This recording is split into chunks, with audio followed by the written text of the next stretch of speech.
വയനാടൻ മലനിരകളും പച്ചപ്പും തണുപ്പുമെല്ലാം മലയാളികൾക്ക് മാത്രമല്ല പ്രിയം. ടൂറിസം മേഖലയിലും സാമ്പത്തിക പുരോഗതിയിൽ നേട്ടം കൊയ്യാനും എന്നും ഈ മലനാടിന്റെ നട്ടെല്ലായി നിൽക്കുന്നതിൽ ഏറിയ പങ്കും ഇവിടുത്തെ തേയിലത്തോട്ടങ്ങളാണ്. പച്ചപ്പട്ടണിയിച്ചതുപോൽ വയനാടിന്റെ ഓരോ പ്രദേശവും തേയിലത്തോട്ടങ്ങളാൽ സമ്പുഷ്ടമാണ്. ഇവിടുത്തെ ഭൂരിഭാഗം വരുന്ന ജനങ്ങൾ ആശ്രയിക്കുന്നതും അവരുടെ പ്രധാന വരുമാന മാർഗമെന്ന് പറയുന്നതും ഈ തോട്ടം തൊഴിൽ തന്നെയാണ്. ജില്ലയിൽ വ്യത്യസ്ത ഭാഗങ്ങളിൽ വ്യത്യസ്ത തോട്ടങ്ങളിലായി ആയിരക്കണക്കിന് ജനങ്ങൾ ജോലി ചെയ്യുന്നുണ്ട്. കേരളത്തിൽ മാത്രം ഒതുങ്ങി നിൽക്കുന്നതല്ല മലനാട്ടിലെ തേയില കയറ്റുമതി. ഒരു ഭാഗത്ത് തോട്ടം തൊഴിലിൽ നിന്ന് കോടികൾ സമ്പാദിച്ച് ജീവിതം സുരക്ഷിതമാക്കുമ്പോൾ മറുഭാഗത്ത് ജീവിതം മുഴുവൻ എസ്റ്റേറ്റുകളിൽ പണിയെടുത്ത് ഒടുവിൽ ഒന്നുമില്ലാതെ പാടിയിറങ്ങി പോവേണ്ടി വരുന്നവരാണ്.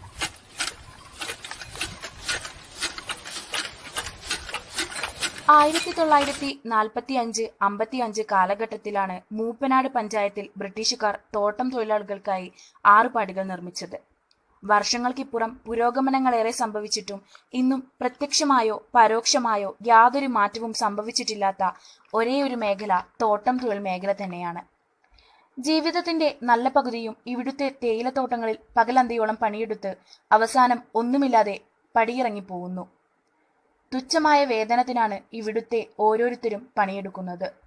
40-50 കൊല്ലക്കാലത്തോളം എസ്റ്റേറ്റുകളിൽ പണിയെടുത്ത് ഒടുവിൽ വിരമിക്കുമ്പോൾ സർവീസ് എന്ന പേരിൽ നിശ്ചിത തുക നൽകുന്നു. എന്നാൽ 40 വർഷം മുൻപത്തെ കൂലി എത്രയായിരുന്നുവോ അത് കണക്കാക്കിയാണ് വേതനം നൽകുന്നത്. മാത്രമല്ല ഇലക്ട്രിസിറ്റി ബിൽ, കെട്ടിട കുടിശ്ശിക, വാട്ടർ ബിൽ എന്നിവയെല്ലാം കുറച്ചതിനു ശേഷമേ സർവീസ് നൽകുന്നുള്ളൂ. ഈ പണം ജീവിത ചെലവുകൾക്കോ മറ്റാവശ്യങ്ങൾക്കോ പോലും തികയില്ല എന്നതാണ് വാസ്തവം. പരിമിതമായ സൗകര്യങ്ങളിലാണ് ഇവിടെ ഓരോരുത്തരും ജീവിക്കുന്നത്. ജില്ലയുടെ പ്രധാന വരുമാന ഉറവിടം തന്നെ തേയിലയാണെന്ന് പറയുമ്പോഴും ജീവിത അവസാനം വരെ ദുരിത ജീവിതമാണ് ഇവർ നയിക്കുന്നത്. അടിസ്ഥാന സൗകര്യങ്ങൾ പോലും മതിയായ രീതിയിൽ ലഭ്യമല്ല. ജലലഭ്യത ഇവിടുത്തെ പാടി നിവാസികളെ ഏറെ അലട്ടുന്നു. സ്വന്തമായി കുഴിച്ചെടുത്ത കിണറിൽ നിന്ന് ആവശ്യമായ വെള്ളം പാത്രങ്ങളിൽ നിറച്ചാണ് ഇവിടെയുള്ളവർ ഉപയോഗിക്കുന്നത്. തുടക്കക്കാരായ തോട്ടം തൊഴിലാളികളെ കുട്ടിപ്പട്ടിക എന്ന പേരിലാണ് അറിയപ്പെടുന്നത്. സ്ഥിരം തൊഴിലാളികൾ ആയ ശേഷമേ യഥാർത്ഥ വേതനം ഏർപ്പെടുത്തുകയും മറ്റു തൊഴിലാളികൾക്ക് ലഭ്യമാവുന്ന സേവനങ്ങൾ ലഭിക്കുകയുമുള്ളൂ. വേതനക്കുറവ് മൂലം പല പുരുഷ തൊഴിലാളികൾക്കും പുറം പണിയെ ആശ്രയിക്കേണ്ടി വരുന്നു. ഇവിടെ പണിയെടുത്തിട്ട് നിങ്ങൾക്ക് ആരോഗ്യ പ്രശ്നങ്ങൾ, അതായത് ഇപ്പോൾ ഇവിടെ കീടനാശിനികളൊക്കെ അടിക്കുന്നുണ്ടോ? കീടനാശിനികൾ ആദ്യം ഉണ്ടായിരുന്നു ഇവിടെ, ഉണ്ടായിരുന്നു. അതൊക്കെ ഇപ്പൊ അവര് മരുന്നടിച്ചെല്ലാം ചെയ്തവര്. അങ്ങനെയൊന്നുമില്ല. ഇപ്പൊ അങ്ങനെയൊന്നും ഇല്ലാന്ന് തോന്നുന്നു. കണ്ടിട്ട് ഇപ്പൊ ഞാൻ 10-16 വർഷം റൂമിനുള്ളിൽ പുറത്തേക്ക് വരുന്നില്ല. ഇപ്പൊ അങ്ങനെയൊന്നും ഇല്ലാന്ന് തോന്നുന്നു. അപ്പൊ കവായി നന്നാക്കും അവര് പറഞ്ഞിട്ടുണ്ടെങ്കിൽ കവായി നന്നാക്കും. പിന്നെ ആ പ്രശ്നം അങ്ങനെ തന്നെ ഉണ്ട്.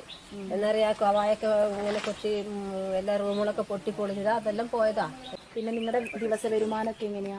ദിവസ വരുമാനം ഇപ്പൊ കൂലിപ്പണിയാണ് ഇവിടുത്തെ എസ്റ്റേറ്റിന്റെ. പിന്നെ തൊഴിലുറപ്പിന് പോയാലും അങ്ങനെ 276 റുപ്യന്റെ കൂലിയോ എന്താ അങ്ങനെ കിട്ടുക. അത് നിങ്ങൾക്ക് ദിവസവും കിട്ടുന്നുണ്ട്? ദിവസം കിട്ടില്ല, അത് 6-7 മാസം കഴിഞ്ഞിട്ടേ കിട്ടുള്ളൂ പോയാല്. ഞാനൊരു 11 പണിയെടുത്ത് അതിന് 6 മാസം കഴിഞ്ഞിട്ടാ, 3 മാസം കഴിഞ്ഞാൽ കിട്ടുക. പിന്നെ അങ്ങനെ പോവുക, ചെലവ് നടത്താൻ ഉണ്ടായിട്ടുണ്ടെങ്കിൽ അങ്ങനെ പോവുക. പിന്നെ രസവരെ കിട്ടുന്നുണ്ടല്ലോ, അങ്ങനെ കഴിഞ്ഞു പോകേണ്ടത്. അന്യസംസ്ഥാന തൊഴിലാളികൾക്ക് തോട്ടം മേഖല വലിയൊരാശ്വാസമാകുമ്പോൾ സ്വദേശ തൊഴിലാളികൾക്ക് ഇത് വലിയൊരാശങ്കയാണ്. ഇവിടെ ജോലി ചെയ്യുന്ന കുട്ടികൾക്ക് അവരുടെ കുട്ടികൾക്ക് പഠിക്കുന്നതിന് വേണ്ടി എന്തെങ്കിലും ആനുകൂല്യങ്ങൾ എന്തെങ്കിലും ഒക്കെ അത് കിട്ടുന്നുണ്ട് ഇത് കിട്ടുന്നൊക്കെ പറയുന്നുള്ളൂ. പറച്ചില് മാത്രം, പൈസ ഒന്നും തരുന്നില്ല. അങ്ങനൊന്നും. പിന്നെ അതുപോലെ നിങ്ങൾക്ക് ഈ ഇവിടുന്ന് വർഷം കുറെ കാലം ജോലി ചെയ്ത് കഴിഞ്ഞാൽ നിങ്ങൾ സർവീസിന് പോകുന്ന സമയത്ത് നിങ്ങൾക്ക് സർവീസ് പൈസ കിട്ടില്ലേ? അത് പിന്നെ നമ്മൾ കൊടുത്ത പൈസ പ്രോഡമുണ്ട്, സർവീസും പിന്നെ പെൻഷനായിട്ട് കിട്ടും. പെൻഷൻ കിട്ടും. നമ്മൾ ഈ ചപ്പ് പറിക്കുന്ന ഇലയുടെ തൂക്കത്തിനനുസരിച്ചിട്ടാണോ നിങ്ങൾക്ക് പൈസ? അല്ല, ഞങ്ങൾക്ക് പിന്നെ ഇതിന് 21 കിലോ ഒരു ദിവസം 21 കിലോ. അതിന്റെ എക്സ്ട്രാ ആയിട്ട് ഒരു ചില്ലറ പൈസ വെച്ചിട്ട് ഇവിടെ അടിക്കുന്നത് കീടനാശിനികൾ അടിക്കുന്നത് പറഞ്ഞു. അത് എന്താണ് സംഭവം? നമുക്ക് എന്തെങ്കിലും പ്രശ്നം, നമുക്ക് ദോഷകരമാണെന്ന് തോന്നിയിട്ടുണ്ടോ? ദോഷം ഞങ്ങൾ തന്നെ കൊറേയൊക്കെ വൃത്തി ആക്കും. പിന്നെ എസ്റ്റേറ്റ് എന്ത് വന്നു എന്തെങ്കിലും അവസ്ഥ. ഈ വളമൊക്കെ അടിക്കുമ്പോ മുഖത്ത് മാസ്ക് ഒക്കെ തരാറുണ്ടോ? ഉപയോഗിക്കാറുണ്ടോ? അതൊക്കെ ഉപയോഗിക്കും. അതൊക്കെ തന്നിട്ടുണ്ട്. ഇപ്പൊ ഷൂവ്, മാസ്ക്, കോട്ട്, അതിനൊന്നും പൈസ എടുക്കണില്ല. ഇല്ല അതൊക്കെ കമ്പനി ഫ്രീ ആയിട്ട് കൊടുക്കുന്നു. ഇപ്രാവശ്യം കൊടുത്തിട്ടുണ്ടല്ലോ.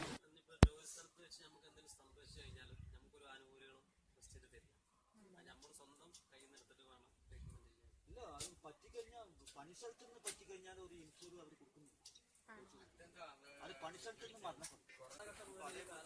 ബംഗാളിൽ വന്നിട്ട് അവർക്ക് 50 കിലോ വെട്ടിയാല് 300 രൂപ കൂടി. 300 രൂപ കൂടി 50 കിലോ വെട്ടണം. ഈ പവറ വെച്ച് കഴിക്കാന്നാണ്. നമ്മള് പോയാലും അവര് മതി. അവര് പറഞ്ഞ മാറി കിലോ പണി എന്ത് പണിയെടുക്കാനും ബംഗാളികൾ എന്ത് തയ്യാറാണെന്നുള്ളത് കൊണ്ട് ചപ്പ് കെട്ടാനും മറ്റുള്ള പണിക്ക് എല്ലാ പണിക്കും അവർ സ്ട്രോങ് ആണ്. നിങ്ങളാണെങ്കിൽ 21 ഗ്രാം. 21. പിന്നെ മറ്റുള്ള പണിയാകുമ്പോ 12 മണിയാകുമ്പോ അങ്ങനെ തീരും. പിന്നെ അവരെ കൊണ്ടാണ് ഈ വൈകുന്നേരം പണിയുണ്ട്. വൈകുന്നേരം വരെ പണിയെടുപ്പിക്കും ബംഗാളികളെ. അടിമമാർക്ക് പണി എടുപ്പിക്കാറ് കമ്പനി. നിങ്ങൾ പറയുന്നത് ഞങ്ങൾ അതിന് നിൽക്കൂല. ഞങ്ങൾ ആ നിശ്ചിത ടൈം 12 മണി എന്ന് പറഞ്ഞാൽ 12 മണി, അതിന്റെ അപ്പുറം പോയില്ല. പിന്നെ വെള്ളിയാഴ്ച 12 മണി. പല എസ്റ്റേറ്റുകളിലും ഇന്ന് ഭൂരിഭാഗം വരുന്ന തൊഴിലാളികളും തമിഴ്നാട്ടിൽ നിന്നും ആസാമിൽ നിന്നുമെല്ലാം ഉള്ളവരാണ്. ജന്മനാടിനെ അപേക്ഷിച്ച് അടിസ്ഥാന സൗകര്യത്തിലും വേതനത്തിലുമെല്ലാം അവർ ഏറെ സംതൃപ്തരാണ്. മലയാളികൾക്ക് നൽകേണ്ട സൗകര്യങ്ങളും വേതനവും ഇവർക്ക് നൽകേണ്ടതില്ല. അതിനാൽ തോട്ടമുടമകൾ ഇന്നേറെ പരിഗണന നൽകുന്നത് ഇതര സംസ്ഥാന തൊഴിലാളികൾക്കാണ്. ഇന്ന് മറ്റെല്ലാ മേഖലയിലും ഉള്ളതുപോലെ തോട്ടം തൊഴിൽ മേഖലയിലും ഇതര സംസ്ഥാന തൊഴിലാളികളുടെ കടന്നുകയറ്റം നമുക്ക് കാണാം. തുച്ഛമായ വേതനത്തിന് അന്യസംസ്ഥാന തൊഴിലാളികളെ ലഭ്യമാവുന്നത് ഇവിടുത്തെ തോട്ടം തൊഴിലാളികൾക്ക് വലിയൊരു വെല്ലുവിളിയാണ്. പല എസ്റ്റേറ്റുകളിലും ഇന്ന് ഭൂരിഭാഗം വരുന്ന തൊഴിലാളികളും തമിഴ്നാട്ടിൽ നിന്നും ആസാമിൽ നിന്നുമെല്ലാം ഉള്ളവരാണ്.